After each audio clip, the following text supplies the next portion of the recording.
بسم الله الرحمن الرحیم. نانی خپلوان سره زه یم سید کبیر علي شاه.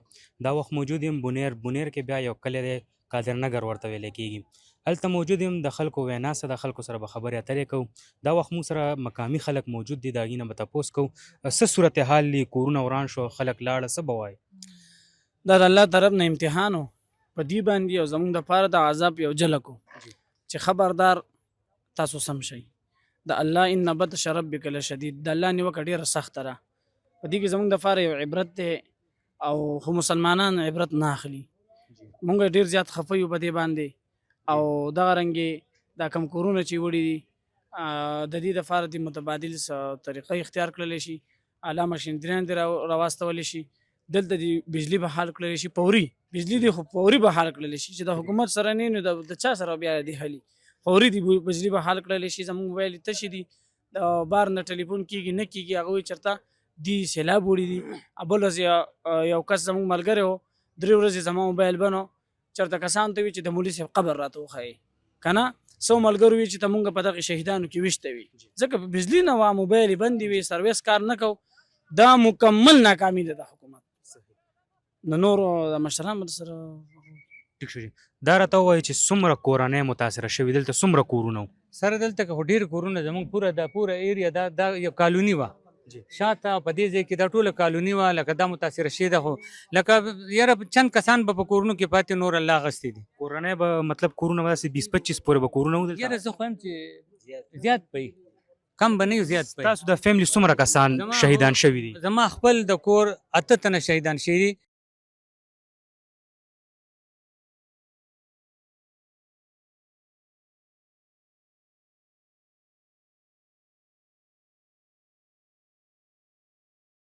پای کې زما کشر ټبر ده، پای کې زما 2 ګیندې دي، پای کې زما 3 نوسي دي، پای کې یو زما مېلمنه خور راغلی وه زمونږ کره په مېلمستوب باندې، هغه سره د لوره هغه وفات شوي دي. نو موږ خو د الله پاک د تاسو له د دې اجر درکړي چې تاسو رالی.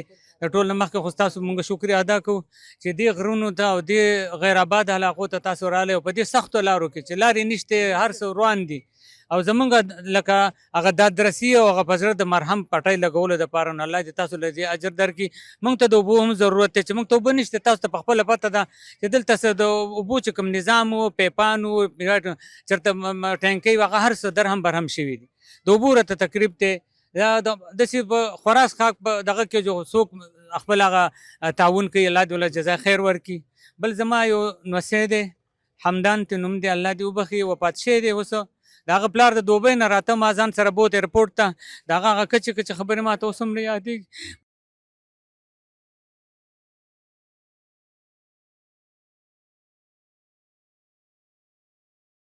ما ته بابا دوبۍ دا ده، مې او دغه دوبۍ ده پاپا څه شو، مې اوس به د ایرپورټ نه راوځي، هغه میسنګ کې دی. موږ ته اوس دغه ارمان دی چې زما 7 تنه موږ سپارلي شوي دي، خو دغه نوسی مې میسنګ کې دی، هغه موږ ته نه دی میلاو. نو موږ ستاسو په ساتت باندې چې موږ دپاره مسلمانان دعا وکړي چې زما هغه ماشوم تقدیر ته موږ ته میلاو شي، چې موږ د هغه د قبر ځای معلوم وي، زموږ زړه ته تسلي وشي. امین جی، الله دې وکړي چې پیدا شي. دا وخت را سره یو بل مشر موجود دی، د هغوی سره خبرې کوو. کاکا جانه، ستاسو د کورنۍ څومره کسان لاړه شهیدان شو؟ زموږ د خپلې کورنۍ 35 کسان لاړه شهیدان.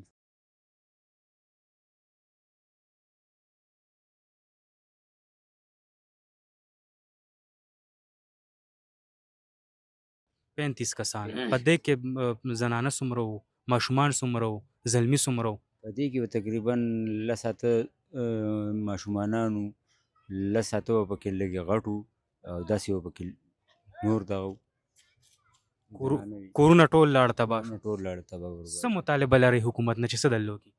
حکومت نه خو پیله زموږ دا مطالبه ده که حکومت دونه څه ووایم چې راله وکړي دومره غټه چې موږ له د کور دپاره ځای واخلي، موږ له داسې پوچه باندې کورونه جوړ کړي. په دې کې خو اوس کورونه نه رغېږي، دا خو کاړ شوی دی، دا خو خوړ شوی دی چې یو پیره پرې راغی نو دی ته نور نه قلارېږي.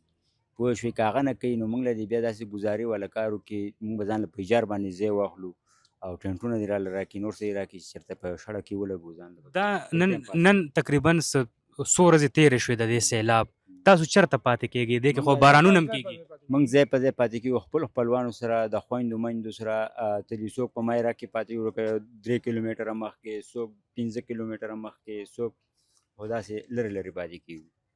دا وخت را سره یو بل کاکا جان موجود دی، د سره خبرې کوو. کاکا جان دا راته ووایي چې ستاسو څوک شهیدان شوي دي؟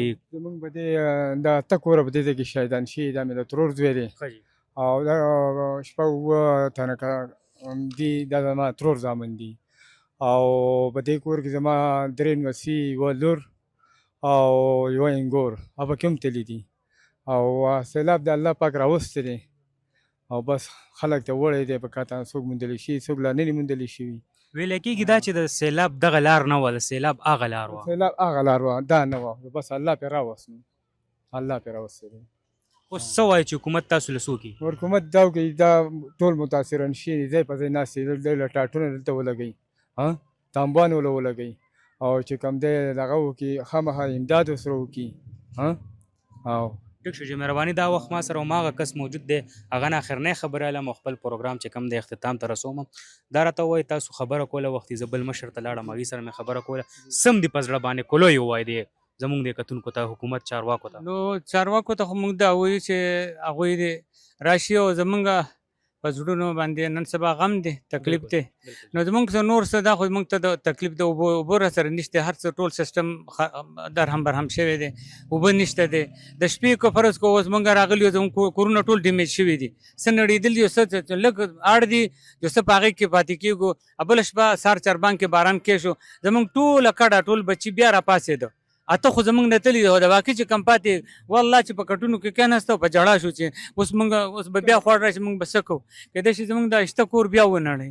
نو موږ دا وایو چې کورونه هم ډیمیج شوي دي، زمونږ د داسې څه متبادل څه لار موږ ته دا اختیار کړی شي چې موږ په هغې کې ځان لا چېرته د خپل ورځې شپې ډکې کړو. سیلاب چې راتلو، سیلاب ټایم کې تاسو چېرته وئ؟ جی زه خو پخپله په 27 جولای باندې سعودي ته تللی وم او زه هلته کې وم، زما زوی هغه مې کلي ته راولېږو او ما یې زه به یو 4-5 میاشتې ډکې کړم، نور بچیان مې دي.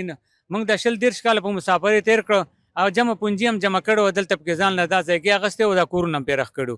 نو په جمعې ورځ به 14 اګست و، ما ته زما کور نه زما ټبر د وړو ویډیوګان راولېږل، 14 اګست لپاره هغو ځان سنبال کړی، کوم واړه چې دنیا نه لاړه هغو ځان سنبال کړی، هغه جنډې د پاکستان او هغه چشمې مشمې لګولې وې او هغه تصویران ما ته راولېږل. ما زه دلته ګنټه نیمه وروسته بیا ټلیفون کوم وختي و هلته لا او زه لږ پرېوتم، بیا چې راپاڅېدم موږ ټلیفون میلاوه، یو ټلیفون د هېڅ چا نه لګېد، په علاقه کې د چا ټلیفون نه لګاو، موږ سره چې څه نمبر یې ټول هم چیک کړې. نو بیا ورو ورو پته لګېده چې وایي سیلاب راغلی دی. نو موږ زه بیا د خالي په ورځ دلته چې رالم نو ما ته بیا اندازه ولګوي ستاسو د کور خوا اته تنه شهیدان شوي دي. نو هغه زمونږ کور کې چې کله اوبه چېرته راغلي دي په روشندانونو کې، زمونږ دا کډه زمونږ واړه بې حوصلې شوي دي. نو دې سیلاب همیشه خوړ چې و د زمانې نه، د مشرانو د وخت نه، موږ چېرته په خپل زندګي کې 50 سال زما عمر دی، زما پلار هم ماته نه دی ویلي، زما نیکه هم ماته نه دی ویلي چې په دې طرف چېرته خوړ راغلی.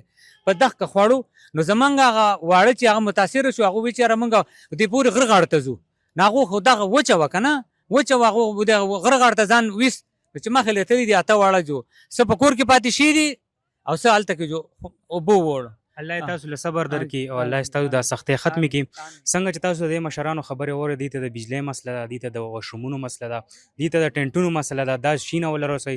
دوی دا ګیله هم لري چې بس خوراک ډېر را رسېدلی، خوراک د نور مزید نه راځي. موږ له د کیش په مد کې چې کوم دی پیسې راشي او یو ذمېوار کس ته دې حواله شي او هغه زموږ چې کوم مسلې دي هغه دې حل کړلی شي. دا زموږ نننی پروګرام در بل پروګرام پورې مال او زما ټیم له راکړي اجازت. دلوي الله پامان.